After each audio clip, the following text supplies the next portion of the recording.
the final day of the film festival. How's everybody doing? My name is Susie Scott. I am your local friendly SAG actor, and I am here to introduce your moderator for the panel, and that is Sipler. Are you sure? She's done a lot of interesting stuff. She's amazing! She's amazing. All right, take it away, Kira. I was going to read a lot of words, but we're good.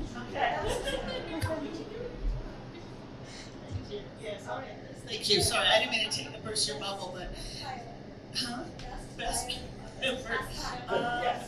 Okay, hi everyone. How are you doing? Did everybody have a good time last night? Okay, thank you to those who were able to make the brunch this morning. I just want to give a quick background to the pitch panel. I have to say, the first time I ever came across this concept was in Seattle. The Seattle Film Summit, and that's where I met Christopher Lockhart and Yennie. And they really, truly, thank you, Karen, changed my life in a sense of community, direct, honest feedback based in the desire to push the creative forward. And I know sometimes feedback is hard to receive. But it's necessary, and that's a skill that we all need to cultivate, is to give constructive criticism, feedback, and also to receive it. And this is a practice in that. So thank you, Christopher and Ben, for your inspiration. When I moved to New Mexico, I said, absolutely, we need to do this. And it's been popular every year. It keeps growing and growing. The stakes get higher and higher. And with the help with Carrie Rose O'Connell and her organization, pitches come out better, stronger, and effective. And the way they are effective is, let me see, how do I do this? So, Disrupt Entertainment. Ben Yennie is from Disrupt Entertainment. And he also recognizes the talent here in New Mexico. And he said, hey, I want to help. How can I help? He said, can I provide the grand prize? And I said, well, yes, thank you very much. And what that is a development package that includes financial analysis, pro forma financial statements, and tax to pass. What is that? Well, that's what you're going to learn. And this whole package is worth $5,000. Thank you, Ben. AFMX's relationship with Disrupt Entertainment is strengthening in the inclusion that every official selection of a narrative feature automatically gets a distribution offer. So make your films. And if you wonder if this is effective, last year's winner, Kelsey Landon, right here, she brilliantly explained what a financial analysis, pro forma financial statement, and tax thing was to me very well. And she was the winner of last year's package. Since then, her TV series, Women of the Wild, has now attached an A-list actor, has significant first funding, has pre-sales with major studios. So she's getting stuff done. And talks. See, this is why I write everything down, because I don't want to overstate. Thank you. See, I don't want to get in trouble. Thank you for correcting me. So this works. We're here to support you, and this is what you can get out of it. So congratulations, Kelsey, on your progress.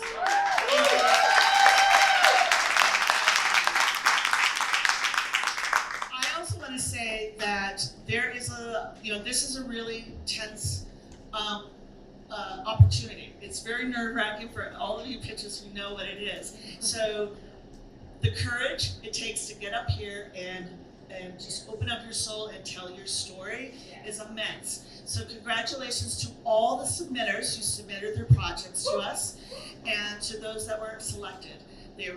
I look forward to hearing them live. So Without further ado, what's going to happen is I will call the first person up, and Carrie Rose is here to tell me if I'm saying it.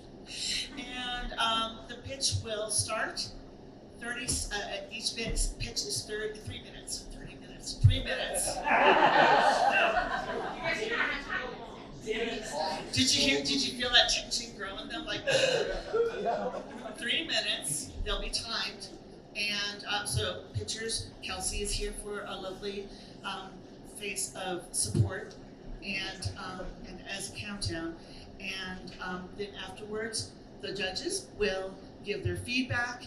After all the pitchers have been pitched, we will take them in the back room and deliberate. Sound good? And we will announce the winners today, at the end of this block. So, all right, here we go. I have 2 mics. How did that happen?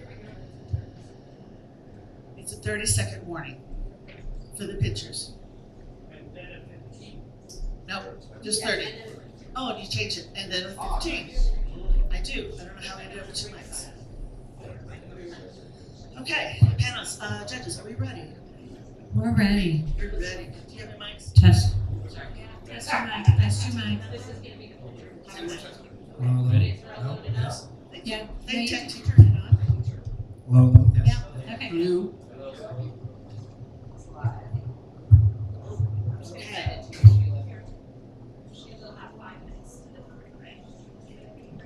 Thank you. All right, so our first pitcher is Sheila Warren.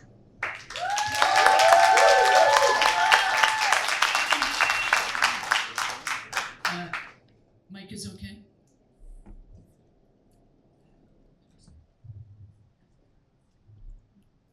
Hi, my name is Sheila Warren, and my project is My name is Sheila Warren, and my project is Try Again. An up-and-coming rugby player with a career-threatening injury is drawn into the martial arts practice of Sistema, reigniting her quest to join the national rugby team. It's a gritty, root from the sidelines, sports-featured drama. Friday Night Lights meets A League of Their Own. I'm embracing the explosion in women's professional sports and combining that with my focus on stories driven by sporty women. Now, Paige has one goal: to make the national team. She's in her first year at an Albuquerque rugby club playing sevens, a sped-up version of rugby on steroids. She lives with her grandma after losing her mom in a hiking accident. Paige is a powerful steamroller, dominating the field, a star rookie driving her way towards her rugby goal. But that changes in one play, a convergence of bodily forces, and she sustains a serious injury. She misses out on her World Cup opportunity. But Bestie Turbo tries to help by bringing her to a Sistema class, a unique Russian martial art that combines precision, powerful movements against the forces of an opponent. Paige falls for her instructor, Bernadette, and for the first time she has life beyond the rugby field. But while they're training, Paige's mom, grandma, dies of a stroke alone. So Paige has missed another opportunity to say goodbye to a loved one. But with Bernadette and Turbo at her side, she battles back, rejoining her team better than ever. And when injuries open up a spot on the national team, she nails it.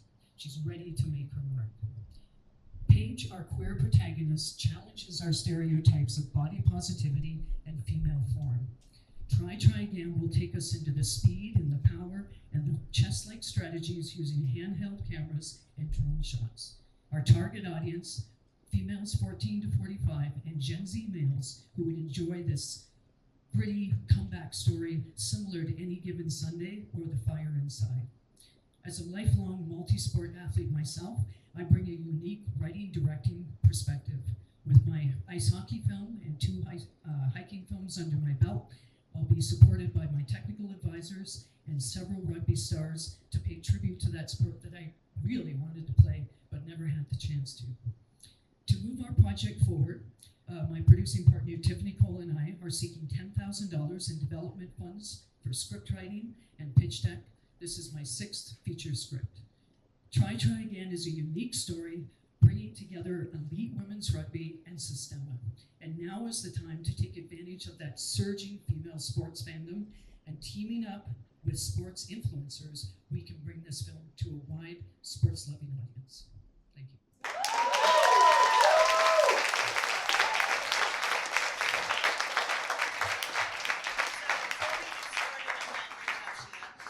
I neglected to properly introduce our moderators. So we have, as you can tell, it's the end of the week. Criswell. She is producer with Concept Films. We have. Cheating. I am. You know, I'm not going to go there. McDuffie. He is a professor of practice, a writer, screenwriter, and he has been helpful many years with our screenplays. So thank you for being here. Yennie, we all know Yennie from Disruptive Entertainment. And of course, Mr. Lockhart from WME and Go for it.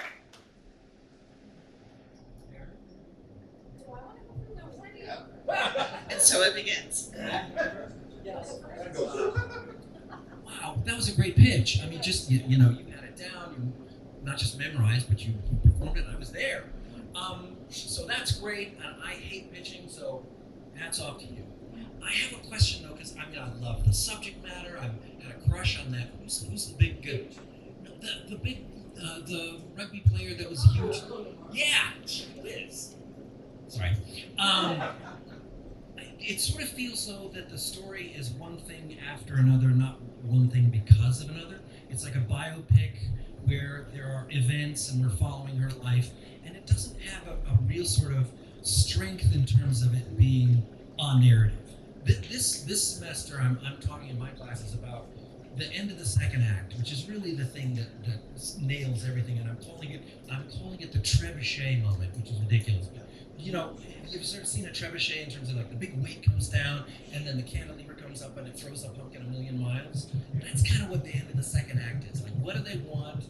Why can't they have it? What do they do? What do they expect? What actually happens? And it's always, as you know, the poetics refers to, the reversal recognition. How does this thing take them as far from what they want as possible, and then it throws it into the sky, and there has to be a consequence. So I'm just sort of, is there a stronger shape to be had in this thing? Because I'm with you on the pitch, I'm with you on the character, but it sort of feels like, again, it's events rather than beats, if that makes sense. Does it? Well, yeah, I understand what you're saying. Yeah, I mean, it's a comeback story, so the end of the first act is her injury, the second part is her coming back, and the third act is her actually achieving her goal. What happens at the end of the second act? What is the crisis point?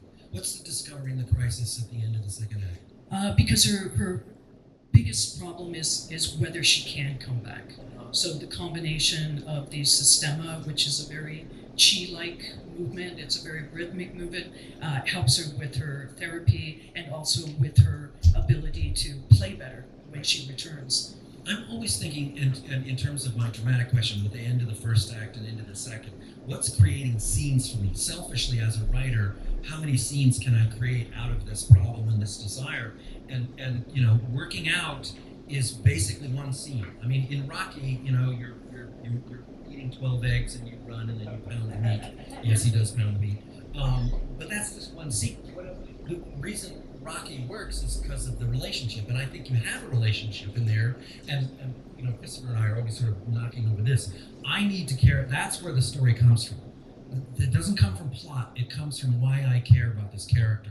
What is the wound of the character, and what are they afraid of? I always talk about there's 36 dramatic situations, but there's really only one, which is overcoming. What is this person, and it's not just an injury, because that's just a montage. That's No, I understand what you're saying. You get what I'm saying? Yeah. So the injury is Thank you. It's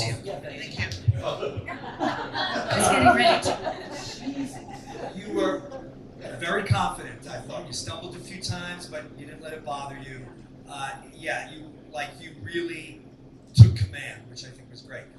I hate to say that I agree with Matt, but I can say it much more succinctly, which is I think you breezed over your second act. Yes. And so as a result, it feels mushy in the middle. I'm not exactly sure what's going on. Yes, I get it that she's training with this sistema, but I don't exactly know what it is. You kind of told us a little bit, but it still seemed a little vague. And so what does that mean? She's just going to systemic class every day? And so that to me was sort of what the second act felt like. I think you spend too much time selling, with all of this stuff about, like marketplace and this and that, blah, blah, blah. And for me, that isn't as interesting as really trying to understand what your character is going through. I think you hit upon things, but in a very sort of vague way. I would have liked you to have drilled down a little bit more into that second act. And I think that's what Matt was saying. I don't want to interpret for him. But also the idea that getting to the end of the second act, that great big moment, because we didn't have a second act, you kind of really couldn't move to that point. So that would be the loss of her grandmother, because she's already lost her mom, which happens at the beginning, and the loss of her grandmother is a huge thing for her. Yeah, but they're dead, and the idea is, we are looking for forward momentum. What is propelling the character forward? Yes, I know she wants to get back into her sport and win the thing at the end. I get it, but I'm just not sure how she gets there. Okay, now I'll be quiet. I think there is something that we haven't touched on the panel here, in the second act, which is, wasn't there mention of a love story in there? So I think that can be a good motivation. Through a second act, I don't know if it's enough to drive it, and it feels a little extra sad. Like all of a sudden, like we've got the injury, we've got the mom's death, the injury, and then we've got the grandmother's death. And I'm not sure that there's enough hope to really reinvigorate the character into Act 3 that make it feel as natural. But story's not really my job. So I will say that the big things that concern me hearing it as a guest distributor is rugby's not very popular in the US. And sports audiences also don't tend to be the same audiences that like LGBTQ plus films. So you're putting yourself in a bit of a tricky marketing position when the film is done. I would not agree with that, though. Interesting. Good. Yeah. Yeah, and I'm going to wrap it up because I'm not sure I agree 100%. I'm not a distributor, but I do think that there is an intersection with those communities that I think you played on. What I want to talk about, because they talked about story and distribution, is a little bit presentation, because it did feel a little, and this ties into story, a little perfunctory, and you hit all the marks, you hit every mark you needed to hit, but there wasn't enough personal connection. And I think you also buried your personal connection to the subject matter way into the presentation. And if I want to know, because you're in the room, I want to know from you why this is so important to you out of the gate. I want to know where you're connected, why you're doing this movie, why now? Because that to me is the most important things around a pitch is to make it immediate and urgent. And in the very first section, I said that my focus is female-driven, sporty movies. Your focus. That does not mean to me that you're personally. I think it's language more than it was play. But then later you said, well, this is a very important part of the sports and all that. I'm very connected to it, but that was down in the pitch.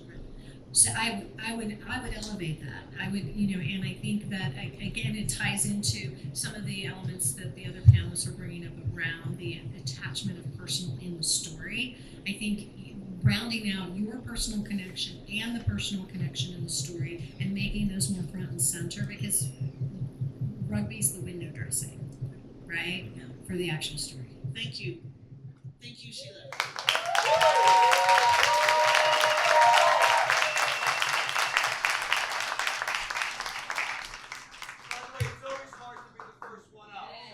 Big All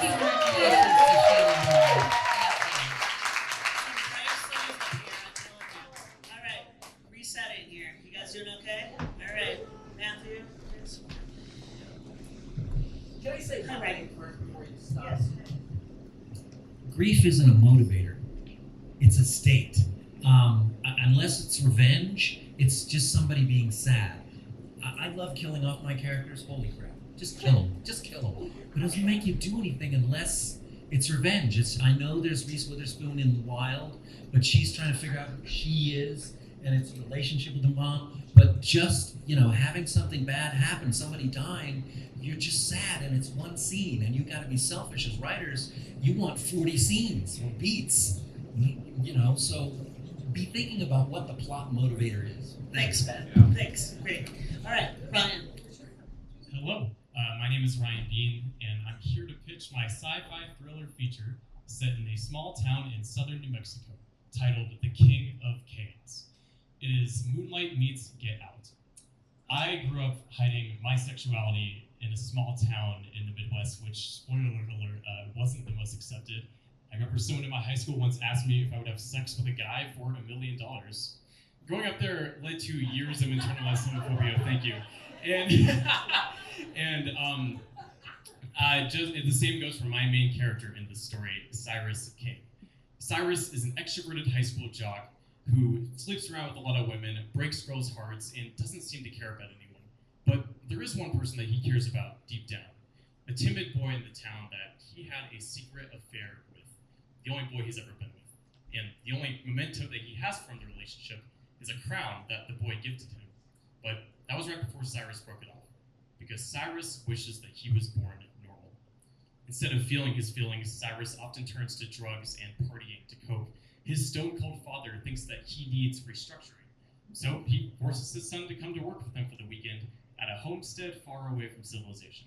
There's phones are confiscated, there's no Wi-Fi, no nothing out here. And what does his father do for work exactly? He runs a conversion camp. And the slogan for the camp is, "Create a new you." Now, Cyrus knows that his father would never approve of who he really is, so he just wants to make it through the weekend, make his father proud, and do his job well. There's only 2 campers there this weekend, the first of which is an annoyingly intelligent girl that Cyrus used to be best friends with growing up. And guess who the other camper is? The boy that he had a secret affair with. Cyrus must keep his balls up higher than ever if he wants to make it through the weekend, but his plan is tested when he slowly uncovers sinister secrets of the camp. Underneath the homestead, he stumbles upon a lab filled with scientists. They aren't just torturing the patients to become straight, they're cloning them. And what happens to the originals? Well, they get disposed of. His father does exactly what he advertises. Create a new you. Immediately, Cyrus tries to escape to go get help, but when he discovers that all the campers, including himself, have had trackers implanted in them in their sleep that shock them like a dog if they go too far away, he must concoct a new plan. He must play the part his father wants him to be, infiltrate the operation, and find a way to rescue everyone before it's too late. I, like Cyrus, didn't grow up in a place where people didn't care or have opinions about my sexuality. They cared. They really cared. And I grew up, in my adulthood, I've realized that I've confronted buried feelings and healed my inner child. And in this story, if Cyrus wants to rescue the people that he cares about most, he must learn to do the same. I have a completed 90-page feature film script and a short film proof of concept completed. Thank you.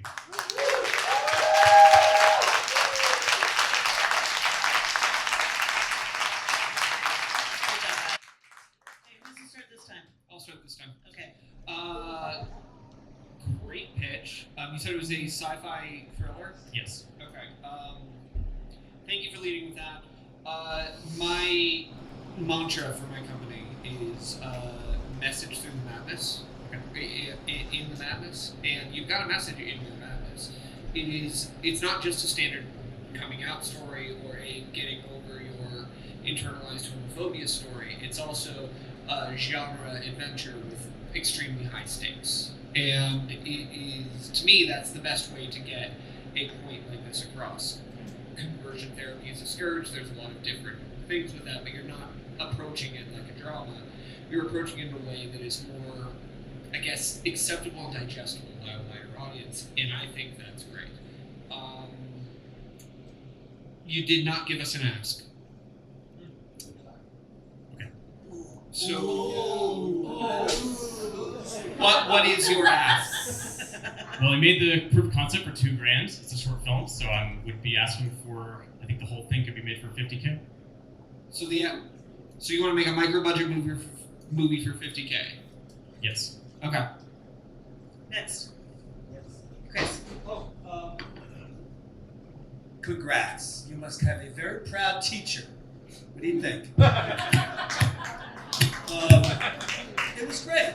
I thought you did a super job. You were not nervous. You were up here once before. Twice before. Maybe the first. That's a corrective. So I know and I remember that first time you were a little nervous, and not anymore. So you become very, very confident. A lot of stuff going on, but there was a lot of clarity for me.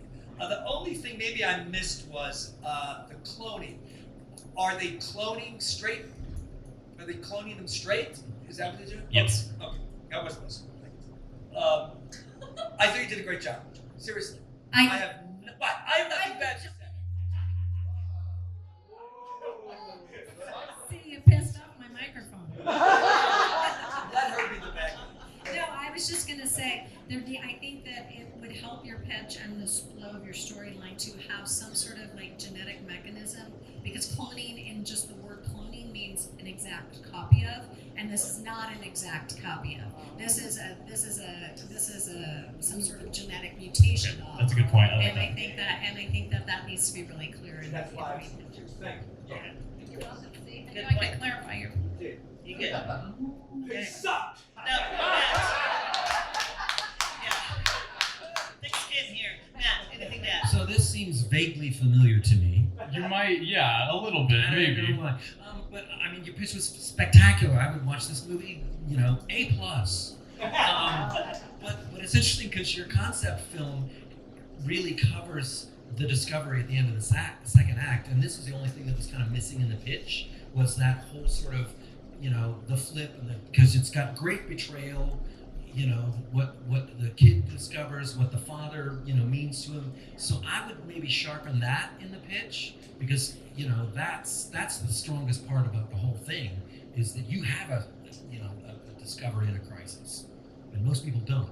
But what we don't know doesn't necessarily hurt your pitch, right? But I would agree that that is a very interesting element between the father and the son. But again, what we don't know, you know that, Yeah. so you're bringing the back with you. No, but I mean, I know it because I saw the film, and it's like your film is about the end of the second act, and that was the strongest part about the whole thing. And I would just like some sort of whisper, not even whisper, but tell me about the emotional crap that goes on between father and son. Okay. So, any other comments before we wrap this one up? Yep. Good. It's really Good good. job, Rob.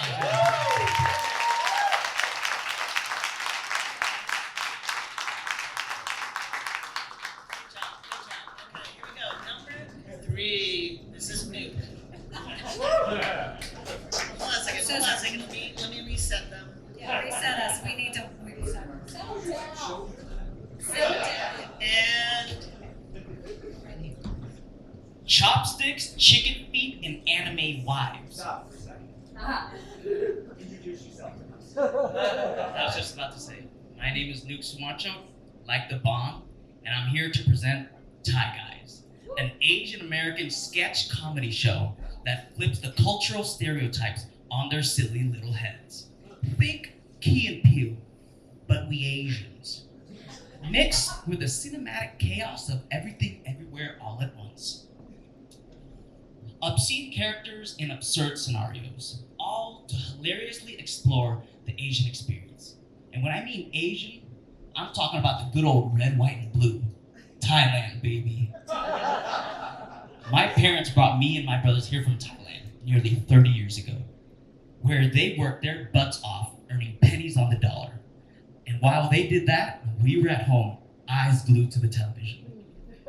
We were in love with everything, television, movies, MTV back when that was a thing.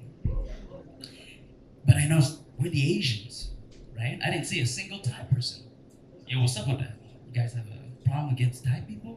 Sure love the food, right? So, the thing is that I want representation. The only person I could relate to was Joey from Friends. he's not Asian at all. So when I was 11, I decided to pick up a camera and started to change that and bring different faces to the big screen. The little kid inside started to smile just a little bit.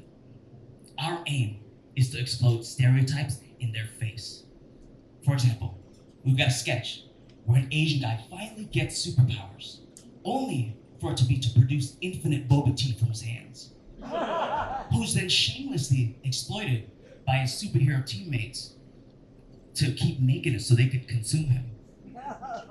We got another sketch where a white girl just will not get with the Asian guy, even though they're the last two people left in a zombie apocalypse. Ridiculous and relatable is the tension that makes comedy. You see, Thai Guys isn't just stagey sketch comedy, it's cinematic. Like mini movies, like Michael Bay Transformers, like a Thai Transformers. And so, comedy connects people and builds communities. We have a pilot, pitch, scripts, and an Emmy-winning team. And we're asking for $100,000 to get started. All right? People want to laugh, and now more than ever do we need it. So, I say, let's cook this up together and bring the world something new and fresh for the world to laugh at.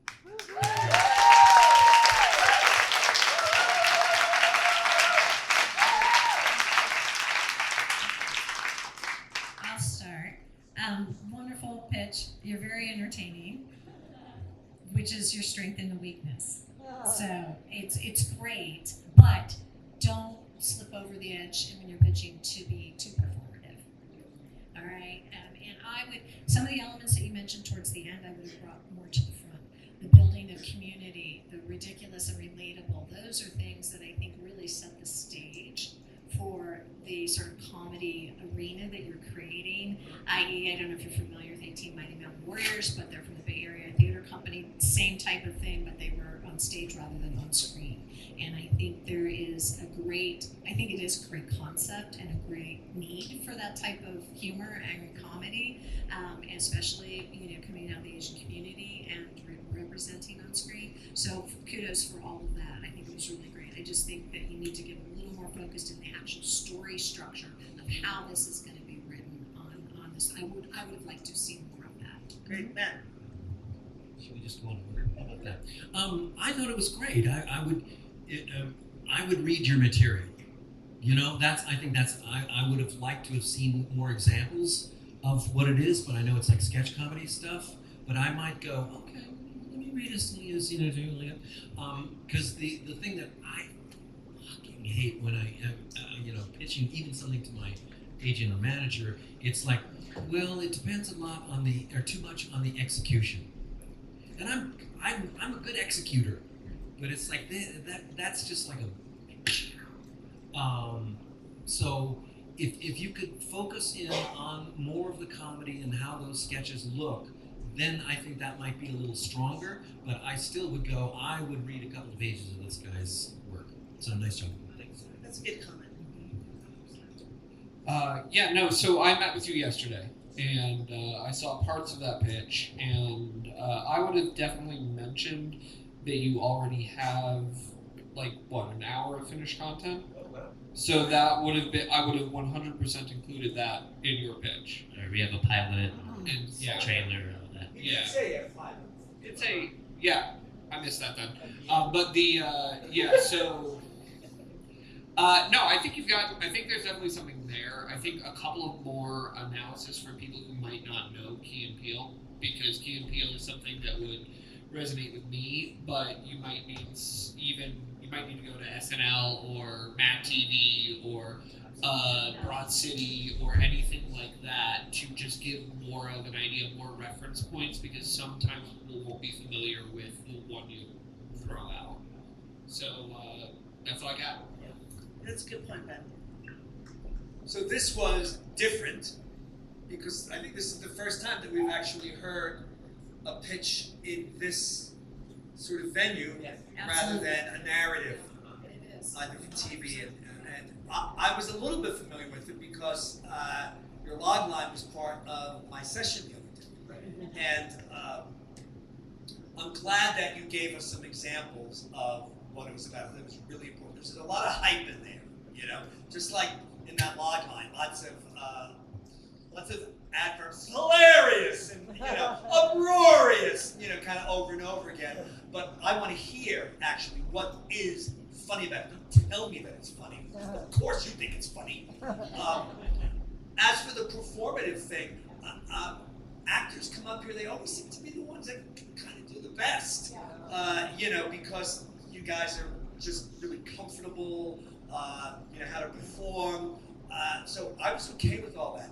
I think something that Matt sort of leaned into was, yeah, I would have liked to have understood what the format of the show was. Is it a half hour? Is it an hour? Maybe you said it. How are the sketches structured? Is there a musical guest in there? You know, just sort of give me an idea of what the show actually looks like, rather than all of the other stuff. Maybe some people loved all that, you know, like cultural mumbo jumbo. Like I would have been fine with it for like maybe 1 or 2 sentences. I get it, you know. What I did like was your intro to it. And by the way, I liked your intro too. I forgot to say that. You know, because okay, this is why it's personal for me. I think that helps. So, good job. And to clarify, I mostly it was like don't edge to the performative. Backpedaling. And backpedaling. no, because I was trying to be brief. Okay. But in place of specifics, and in place of, you know, like what Chris was just talking about, Christopher was talking about. Do you have a writing partner? We do, actually. Well, so we have a collaborator in LA. They are collaborating with people like on Comedy Central, right, stuff like that. They've been a mentor for us. We also have collaborators from other TV shows. Right. In some of our sketches already. We got a Power Ranger, Tom Skerritt was in our film, and then I just bring it up because it might be cool in a pitch just to like do a little bit, like casually, not like end scene, but it's almost like your you know, what am I trying to say? The two of them together, I would say, yeah, thank you. Would like maybe, oh, I want to be in the room with these people. These people are funny.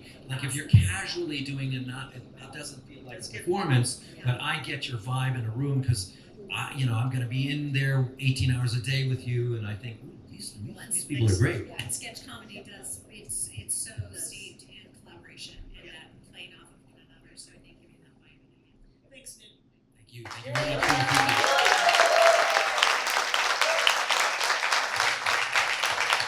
So that's something that I noticed as I get older is that people don't understand the references of different generations. You know, we have references. Every generation has their idol. So that's a really good point to give different types of examples, maybe different generations. Christopher really likes Will Rogers.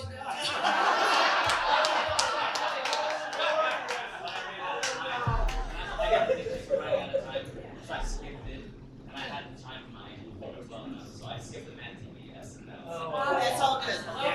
Well, that's good that you had it though, because that's a good point that Kara brought up. Yeah.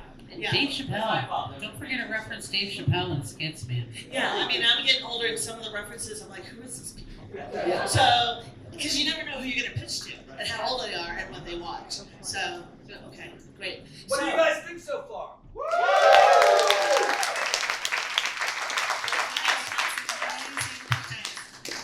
Thanks, Mouse, you guys. Okay. All right. Awesome. Okay. Or maybe they. Is it on? Sound? All right. Hi, my name is Alonso Nakochea, and I have a rhetorical question for you all. If fate never comes calling, does your life still matter? And that is the heart of an existential sci-fi comedy series that I'm developing called a stubbornly elusive. I forgot the name of my own show. A stubbornly persistent illusion. Thank you. So the story revolves around Dale, who's a young man, sort of adrift in his 20s. His mother died when he was very young. She kind of supported his creativity. His stepfather's still around, but he's sort of gruff, and he kind of tries to ground him into reality. But Dale still feels overlooked. And in the world of the series, there's proof. And the proof is that in the world of the series, time-traveling agents from the future visit people routinely. And they tell them that they're incredibly important to the survival of humanity, and then they vanish to applause. And everyone gets these visits, except for Dale. And so Dale wonders why. He has a friend, Vera, who tries to cheer him up and fakes a visit from the future. And it actually works for a little bit, and he's sort of mollified. But eventually he starts thinking about it and seeing some of the cracks, and he starts to try to unravel the threads. And he kind of goes on a journey of questioning the visit, questioning his own reality, and questioning the whole nature of the time travel visits. It's a series that's playful, strange. It has conspiracy theories and cults and socks and emojis. Anyway, and hopefully we will turn that into something funny and strange and heartwarming. Stylistically, it's sort of like more a Hitchhiker's Guide to the Galaxy than 12 Monkeys or something like that. Maybe like Russian Doll would be a good example. It's something that really truly means a lot to me. It's my message to myself in my 20s. It's my time travel message to myself. I was an immigrant kid, had a prescribed path that didn't work out, and so I had to figure out a different way. The pilot treatment is ready to go. I have a series Bible, and I'm just looking for a development partner to help develop it more. I think Ben's package would work perfectly for my needs. Thank you. It will cost you $5,000. All right, so can I just go back a little bit? Oh, yeah. All right, so what is it that your protagonist is doing in this series? Just tell me one more time. He's adrift. He doesn't have a direction. You're not answering my question. And what? And this is exactly why I'm asking this question. Yeah. Okay. So let me ask it again. What is your protagonist doing in the series? he's investigating whether or not these time travel visits are actually real. Okay. So give me an example of sort of how that's manifested. Well, give me an example maybe of an episode. Yeah, so like again, a log line, and not like the one you submitted the other day. Oh no. Well, so in the pilot, he's at the dinner table with his friends. They're at a restaurant, and he gets one of his friends gets visited, right? And they look like Buck Rogers, the time agents, and anyway, and they have a sort of kind of like a formula of how they visit. They say the same thing sort of over and over again. They dress up the sort of same way over and over again, and he hasn't been visited. He's the only person in his friend group that hasn't been visited. I got all that, yeah. Right. And so then his friend stages this fake visit at a pool hall. You're repeating yourself. Yes, but I'm telling you an episode. Okay. And then as he's kind of walking away from the incident, he starts thinking like, well, I noticed that they were wearing these really interesting, weird socks. Like, why is that? And his job, actually, he writes headlines. All right, stop me. Yeah. Thank you. All right, so I'm not convinced you have a series. I'm not even convinced you have a feature. But you have a concept, and it's interesting. But I'm not really sure what's going on. I'm asking you. It should be pretty simple for you, just to sort of tell me very clearly, very succinctly. But you're going around talking about somebody's fucking socks. I don't know what you're talking about. It's a little weird. I say this. His mother is not dead. Let me His tell mother's you, not dead. I love your spirit.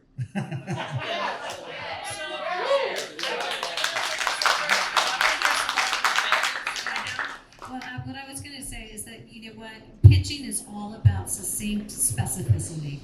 And you need to go back and look at that, because the meandering of your story does not serve its purpose, right? Language, and I'll just give you, like when you said hopefully, don't wobble, be definitive.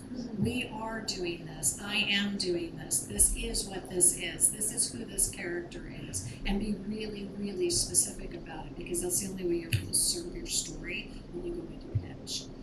And the extemporaneous conversation about it is great with friends over dinner. It's not good for your pitch. And that's because you're right, because he's right. The concept is interesting. I'm interested in this concept, right? Especially after seeing the IATSE short with the, you know, I think space and all of extraterrestrials and all the time travel stuff. I think all that is really interesting. But you have to drill down into what's the specific, and why do we care? And why do you care about doing this? So it seems like I'm having trouble characterizing what the story is in my head, and what is it like The Good Place? Yes, that's a good example. Yes. Yeah. Okay. That's like. Yeah, there you go. Really not. He's just saying that. No. By the way, it's exactly what you should do with a pitch. It's in my notes. I swear to you, it's in my notes. So it is. I'm kind of getting that vibe, but you should not have me try to infer it. You should say it, because otherwise people are going to think the same thing Chris Lockhart just thought. But no, it's The Good Place is would be a hard show to pitch. So like you have to, if we're using that metaphor, think of Eleanor from season 1. She's actively trying to figure this out, and you have to describe how she's figuring it out, starting from I don't belong here to I am going to spoil it if I say even another word. Right. So that's kind of where you should be thinking, or at least that's what I do. So. Great. That's a good point. Thank you. When you're pitching, when you're going into an office, they're rooting for you, and they want 100 episodes. They do. They want their grandchildren to be rich. I had an agent tell me I had a script, and she said, "It's great, but I just can't see episode 53." Fuck you. I'll take 50 episodes. But that's how greedy they are, and I'm struggling to see the pilot episode. So something I do that I don't like tell people when I'm pitching is I'll write the pilot, because this is how many writers in the room? I will write the pilot episode. I won't tell anybody because it's going to change, but it helps me understand what the story is. It really helps me sort of go act 1, act 2, act 3, act 4. You know, what are all the problems, what I'm setting up. So it doesn't. My little mylar balloon head sort of needs that kind of structure to be able to pitch effectively. Because right now I can't see episode 53. Yeah, good point. Hold on. Before we go on that, Matt, did you know The Good Place only has 52 episodes? The Good Place has exactly 52 episodes. Yeah, I wasn't sure if that was correct. This was the head. That's all. This was the head of television at my agency, and she said, I can't see, you know. Yeah. That's your gatekeeper. And she's like, I'm not going to send it out because I can't see 53 episodes. Oh, okay. Thank you. Thank you so much. All right, thank you. All right, everybody, that is our first semifinal.